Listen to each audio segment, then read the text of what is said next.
It is almost complete. It is almost complete at last. Welcome to Night Vale.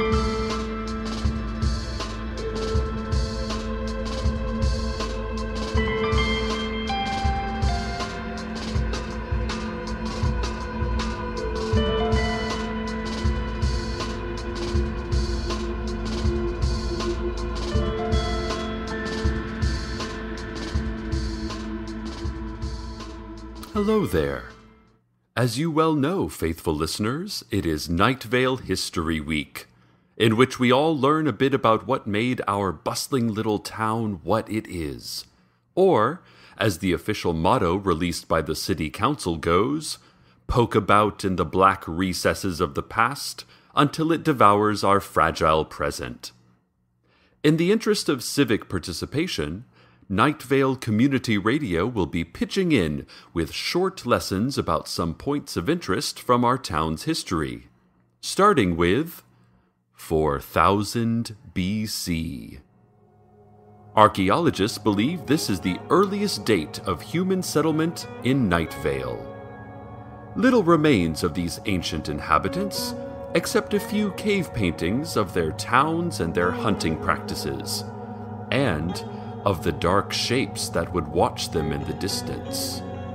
Inhuman, shimmering shapes that never came closer or farther away, but whose presence could be felt even with eyes shut tight, huddled in fur and the company of another human's naked skin. Or, so I'm extrapolating from the evidence. The cave paintings mainly resembled smudges now, after their original discoverer attempted to power wash them off the wall because he, on religious grounds, did not believe in the past.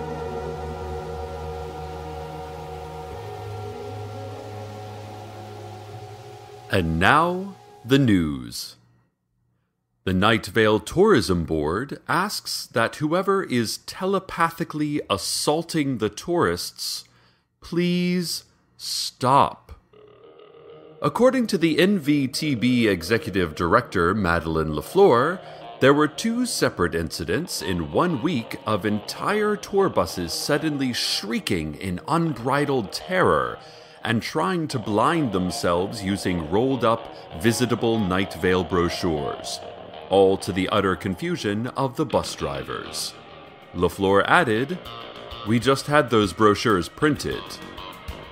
Lafleur claims that tourism accounts for tens of thousands of dollars annually for Night Vale, and the town prides itself on hospitality.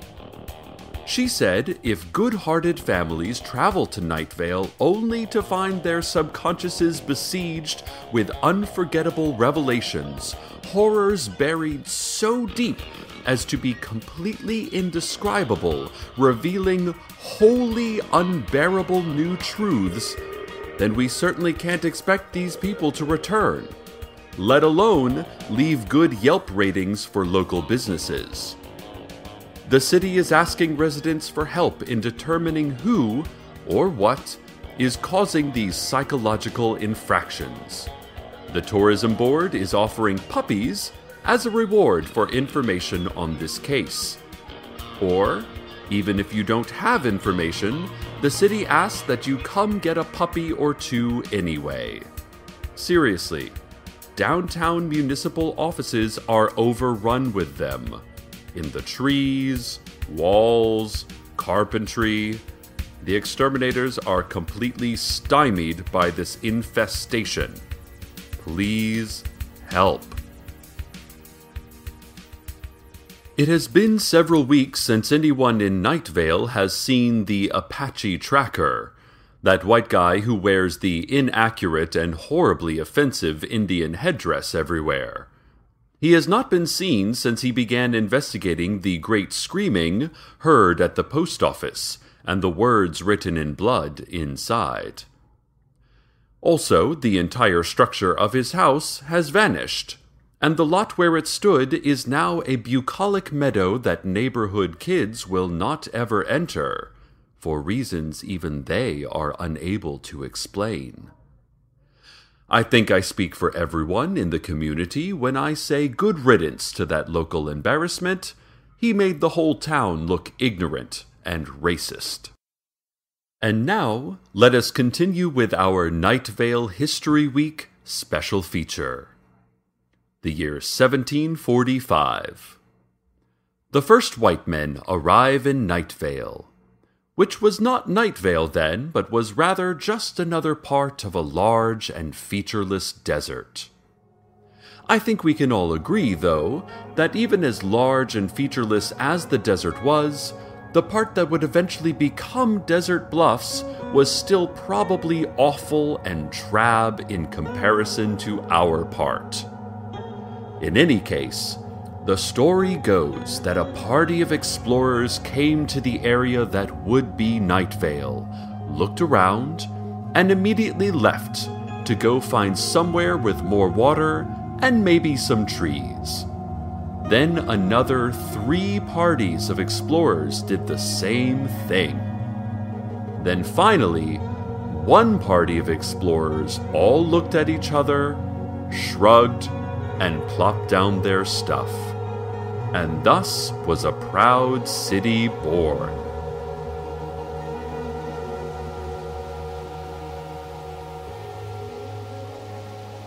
And now, traffic. Crews from the Department of Public Safety will be repainting highway lane markers this week. The common white dashes and double yellow lane dividers will be replaced with colorful ceramic mosaics depicting disgruntled South American workers rising en masse against an abusive capitalist hegemony.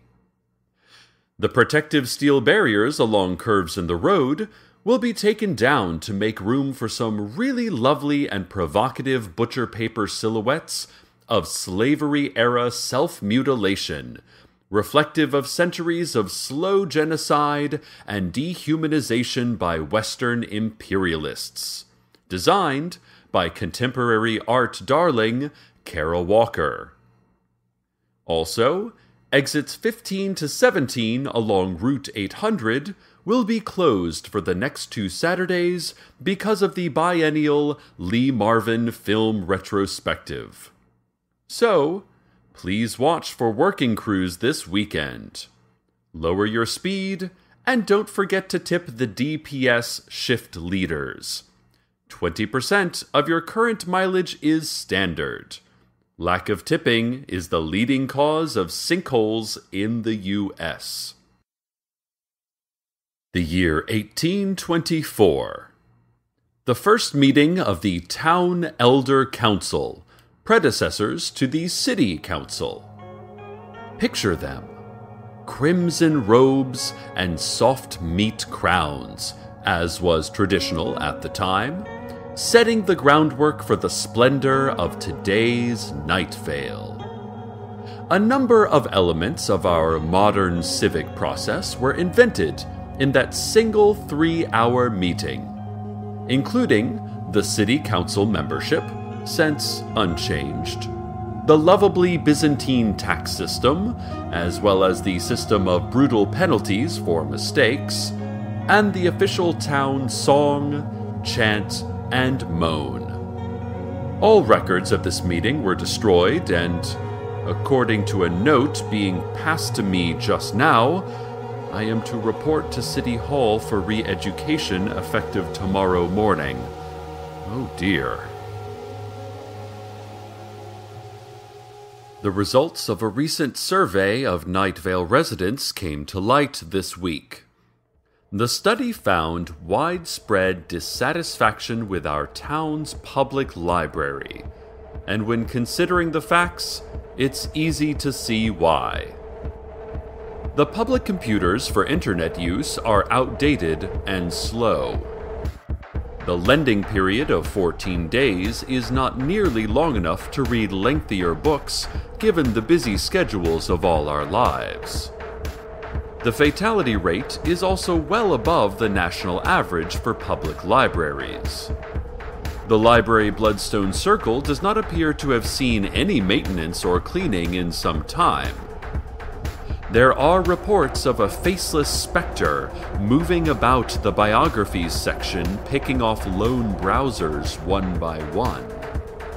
And that biographies section, by the way, is far too small and has been oddly curated, containing 33 copies of the official biography of Helen Hunt and no other books.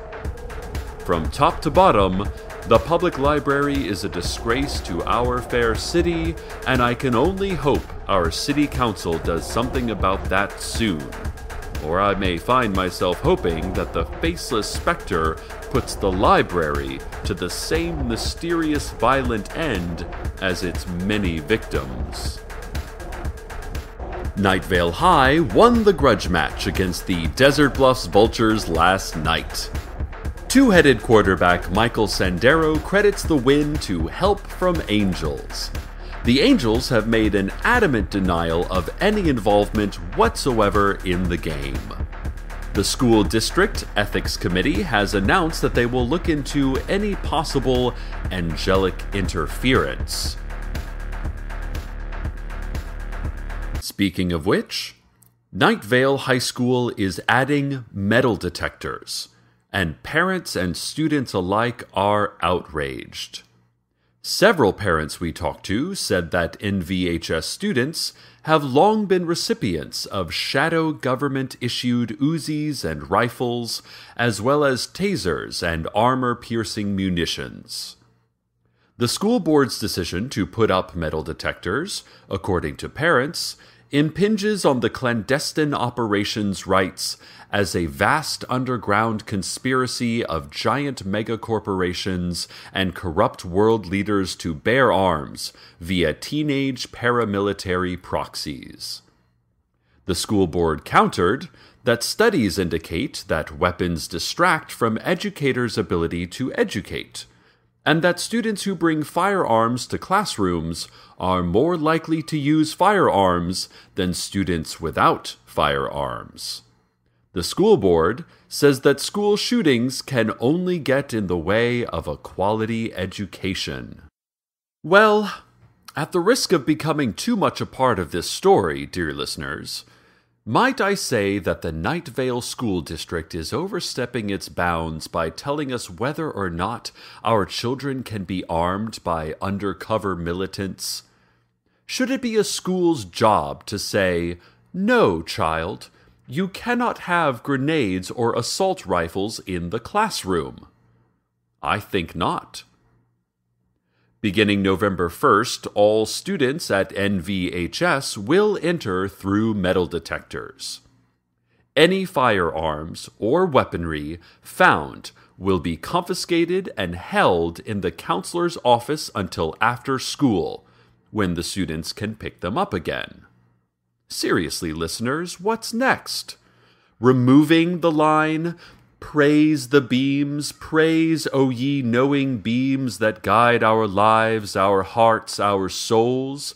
Praise, O highest, to ye all-powerful beams," from the Pledge of Allegiance?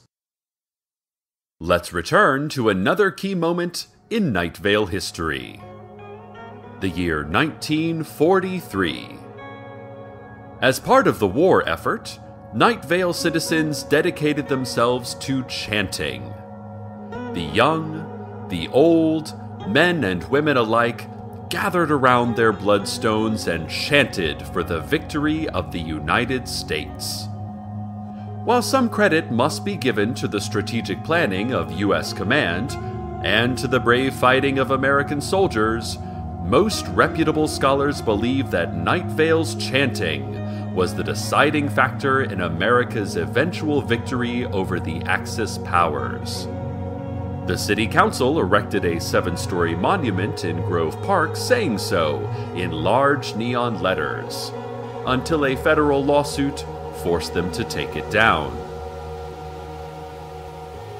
And now, a word from our sponsors. That word is carp. This next installment in our exploration of Night Vale's storied past takes place in the future. The year 2052. The scion of the Dark Order will descend, realize he mistimed the prophecy, and reascend. The seventh siege of the great Night Vale Temple will rage on. The plague of buzzing boils will kill thousands and annoy thousands more with its buzzing. The city council will reveal its true form and eat half of Night Vale's population. Approval ratings for the mayor will hover in the low 40s, which will be surprising as there will have been no mayor for over 30 years. And now, the weather.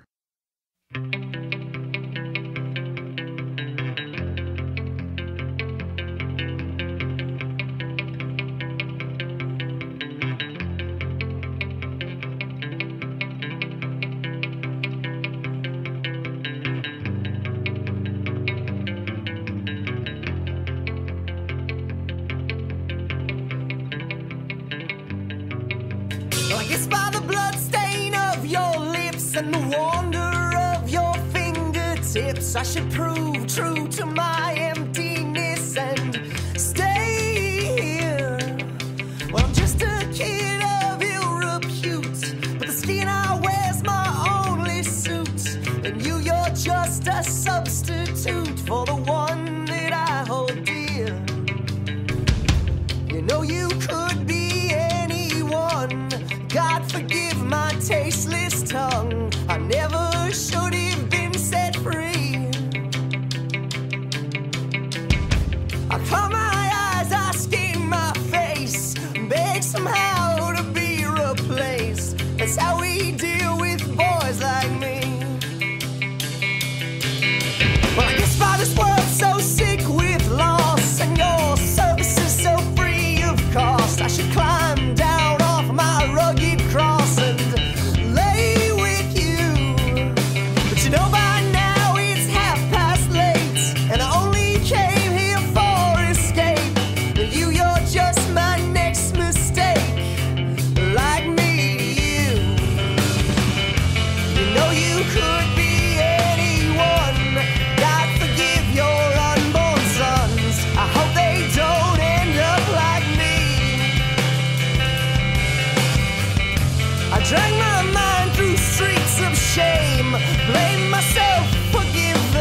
The Night Vale Business Association announced today that the Night Vale Harbor and Waterfront Recreation Area was not actually something that ever existed in reality, but was instead a shared hallucination of the entire town's population.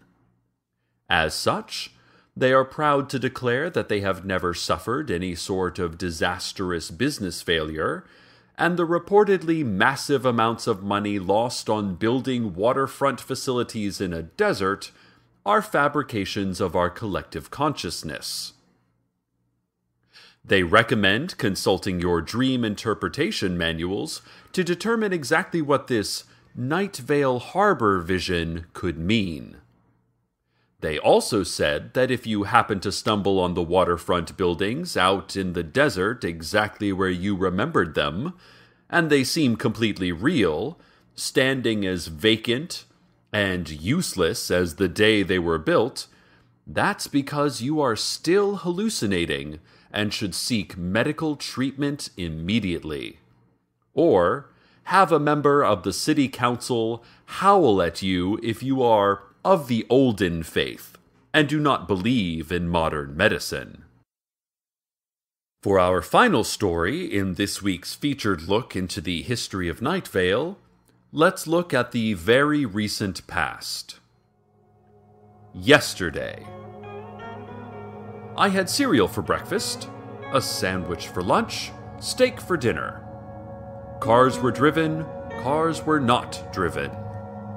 The sun gave a great shout of light and then, after several hours of thought, quietly retracted the statement.